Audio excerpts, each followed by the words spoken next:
आज हम लोग बेल के सेक्शन को देखेंगे। बेल जो है वो हमारे ओल्ड जो सीआरपीसी थी उसमें बेल तो ऐसे अलग से डिफाइंड नहीं था।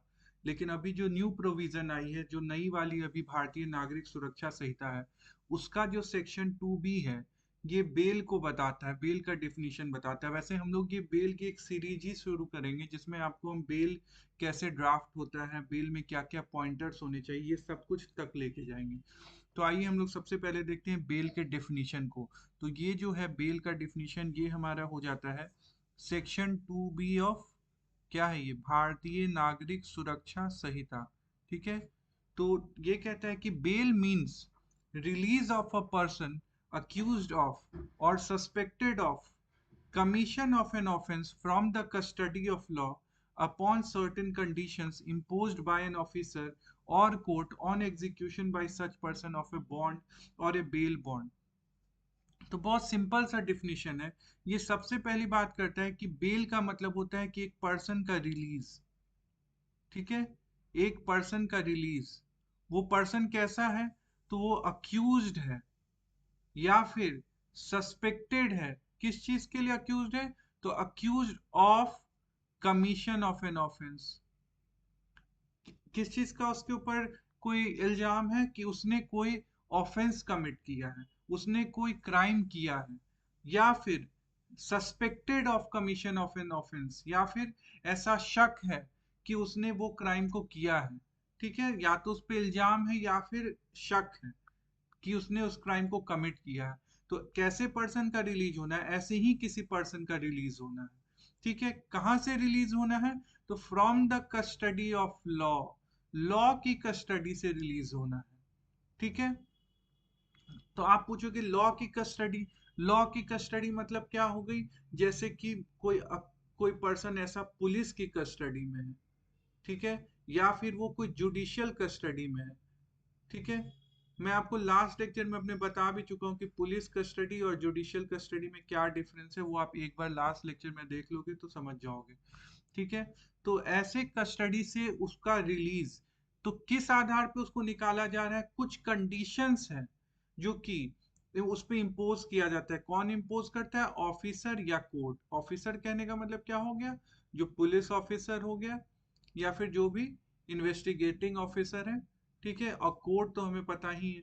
ठीक है। तो ऐसे पुलिस ऑफिसर या कोर्ट उस पर कुछ कंडीशंस इंपोज करेगा कि तुमको हर डेट पे आना पड़ेगा, तुम कोई भी एविडेंस टेम्पर नहीं करोगे, तुम जो हो जुरिस्डिक्शन से बाहर नहीं जाओगे, तुम राज्य छोड़ के नहीं जा सकते, तुम डिस्ट्रिक्ट छोड़ के नहीं जा सकते।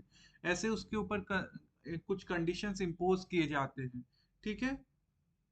और ये क्या लिखा है? On execution bye such person of a bond. तो वो पर्सन कुछ बॉन्ड जो होता है वो एग्जीक्यूट करेगा, या बेल बॉन्ड। अब बात आती है बॉन्ड या बेल बॉन्ड। तो देख लो, जो जैसे लेस सीरियस ऑफेंस है, तो बॉन्ड जब हम सिर्फ बोलते हैं तो उससे सिर्फ एक प्रॉमिस ले लिया जाता है कि आप जो हो यहाँ से इस लिमिट्स में रहोगे, इतने ही दूरी में रहोगे, और आप जो हो इतने तारीख को हमेशा पीरियोडिक कुछ दिया था कि इतने दिन पे आप कोर्ट में आके हाजिरी लगाओगे। ठीक है। या थाना। ठीक है। और दूसरा बेल बॉन्ड।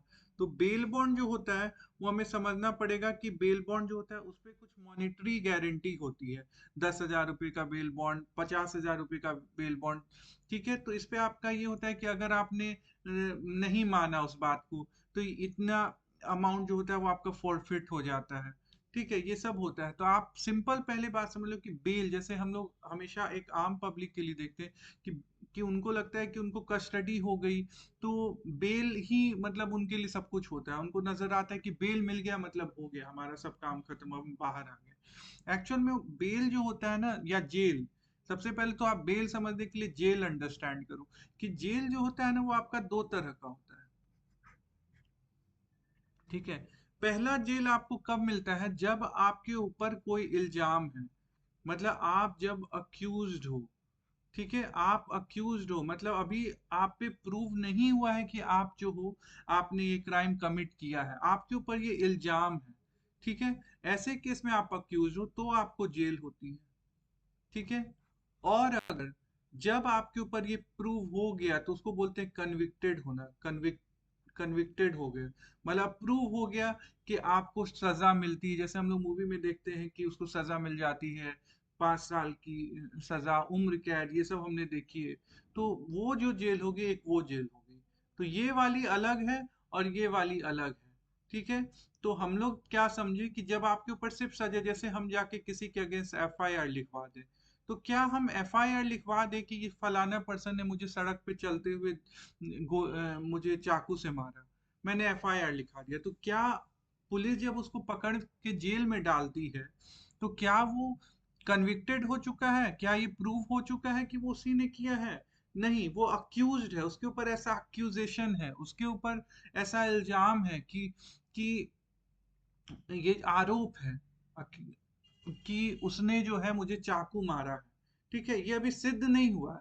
ये सिद्ध कहाँ होता है? तो पुलिस जो होती है, पुलिस क्या करती है हम लोग पहले भी देख चुके हैं कि पुलिस का काम है सिर्फ इन्वेस्टिगेशन करना। इन्वेस्टिगेशन मतलब कलेक्शन ऑफ एविडेंस। पुलिस सिर्फ एविडेंस जुगाड़ेगी कि किसने ये घटना को किया, किसने चाकू मारा, किसने चाकू कहाँ से खरीदा, ये सिर्फ इसका काम इन्वेस्टिगेट करके एक रिपोर्ट दे देगी कि ये एविडेंस है। उसके बाद ट्रायल होता है। जब ट्रायल चलती है तो वहां पे कोई पर्सन या तो कन्विक्टेड होगा, या तो उसको सजा हो जाएगी, या उसका एक्विटल होगा। ठीक है। ये ट्रायल के बाद होता है। ट्रायल कौन करता है? कोर्ट में होता है। तो ये कोर्ट में सिद्ध होती है।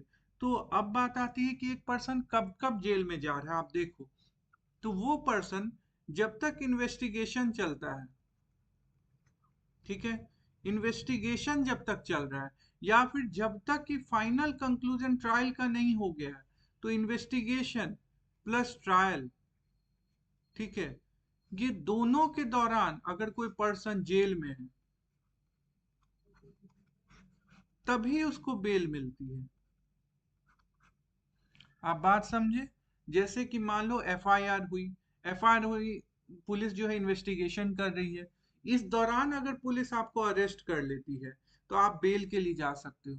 ठीक है। और अगर अभी भी आपको अरेस्ट की हुई है पुलिस, यहाँ से चार्जशीट सबमिट कर दी, चार्जशीट सबमिट कर दी पुलिस, यहाँ पे अब ट्रायल शुरू हो गया आपका, ट्रायल के दौरान भी आप जेल में हो, ठीक है, तो ये दोनों के दौरान आप जेल में हो, तब भी आप बेल के तब भी आप बेल के लिए जा सकते हो। एक बार जब आपका कन्विक्शन हो गया, कन्विक्शन हो गया, अब सजा हो गई कि आपको 10 साल जो है इम्प्रिजनमेंट दे दिया गया, कोर्ट की तरफ से दे दिया गया। ये जो सजा हो गई कि 10 साल आपको इम्प्रिजनमेंट हो गया, इसके बाद क्या होता है कि आपको बेल ग्रांट नहीं होता है। कभी आपने सुना है कि ऐसे लोगों को बेल ग्रांट हो गई है? जैसे कि संजय दत्त है। संजय दत्त जो है वो क्या है, हम देखें कि संजय दत्त जो है वो उसको पैरोल पे बाहर आता है। तो एक बार वंस आपको कोई कन्विक्शन हो गया, कोई सजा आपको मिल गई, तो आपके पास क्या क्या ऑप्शन बच जाता है? आपके पास ऑप्शन बचता है सस्पेंशन ऑफ सेंटेंस का, ठीक है, आपके पास बचता है ऑप्शन पैरोल का, आपके पास ऑप्शन बचता है फर्लो का, और आपके पास ऑप्शन बचता है रेमिशन का।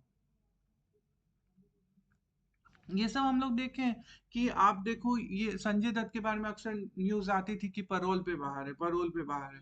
तो ये सब क्या होता है? ये सब ब्रेक्स है, ये सब जो है आपका सेंटेंस में ब्रेक है, मतलब कि आपको सजा हो चुकी है, आप उससे बस आपको कुछ दिन का ब्रेक मिल जाता है। ठीक है। और रेमिशन जो हम लोग पढ़े, रेमिशन एक्चुअली क्या होता है? रेमिशन होता है कि रिडक्शन ऑफ सेंटेंस। देखियो कि किसी के अच्छे आचरण को देखते हुए कई बार सजा घटा दी जाती है। तो कुछ ऐसे केस है जो है जहाँ पे ये सब केस में भी रिलीज होता है किसी पर्सन का, लेकिन इसको हम लोग बेल पे बाहर आना नहीं कहते। तो हम लोग एक बार बहुत अच्छे से फिर से देख लेते हैं कि बेल का मतलब, आप फिर से क्लियर हो जाओगे। ठीक है। तो बेल हम लोग देख लिए कि जो इन्वेस्टिगेशन, ठीक है, और ट्रायल, इसके दौरान जो लोग को जेल होती है, हम लोग सिर्फ उसके अगेंस्ट बेल में जा सकते हैं। ठीक है। या फिर, और जब एक बार ट्रायल जब एंड हो गया, ये कब तक है? पेंडिंग ट्रायल, इसका हम ऐसे लिख देते हैं, पेंडिंग ट्रायल। ठीक है। और ट्रायल जब एंड हो गया, ट्रायल कंक्लूड हो गया, तो क्या होता है? या तो कन्विक्शन हो जाएगा, वो दोषी करार दिया जाएगा, या उसको बाइज्जत बरी कर दिया जाएगा, एक्विटल हो जाएगा। तो कन्विक्शन अगर हो गया तब उसको बेल नहीं मिल सकती है। तब क्या होता है हमको पता है, तब यही सब है, पैरोल, फर्लो, ये सारी चीजें उसके पास ऑप्शन बच जाती है। ठीक है, तो हम लोग तो बेल पढ़ रहे हैं, जब ये देखेंगे तो हम ये भी आपको बताएंगे, एक्सप्लेन करेंगे कि ये सारी चीजें क्या होती है। फिलहाल हम लोग बेल पे फोकस करते हैं। तो बेल के बारे में हम लोग देख लिए कि ये रिलीज होता है किसी पर्सन का पेंडिंग इन्वेस्टिगेशन और ट्रायल के दौरान। ठीक है, अब बात आती है, ये काफी क्लियर हो गया होगा हम लोग का इसका सारा टर्म। ठीक है, अब सिंपल देखते हैं कि बेल जो है हम लोग आज के डेट में बहुत कंट्रोवर्शियल टॉपिक हो चुका है, क्योंकि हम लोग क्या देखते हैं कि जो कोर्ट्स हैं, स्पेशली जो लोअर कोर्ट्स हैं, वो बिल्कुल रिलक्टेंट होती हैं। वो इतना सेफ प्ले करती हैं कि वो इतनी रिलक्टेंट होती हैं बेल देने के लिए। हम लोग देखते हैं एंटीसिपेटरी बेल रिजेक्ट हो रहा है। ठीक है, हम लोग देखते हैं कि रेगुलर बेल रिजेक्ट हो रहा है, छोटे छोटे मामलों में भी रिजेक्ट हो रहा है, सारे मामले फ्लडेड होके हाई कोर्ट पे आ रहे हैं। हाई कोर्ट भी कई बार रिलक्टेंट होती है तो सुप्रीम कोर्ट तक बेल चला जा रहा है।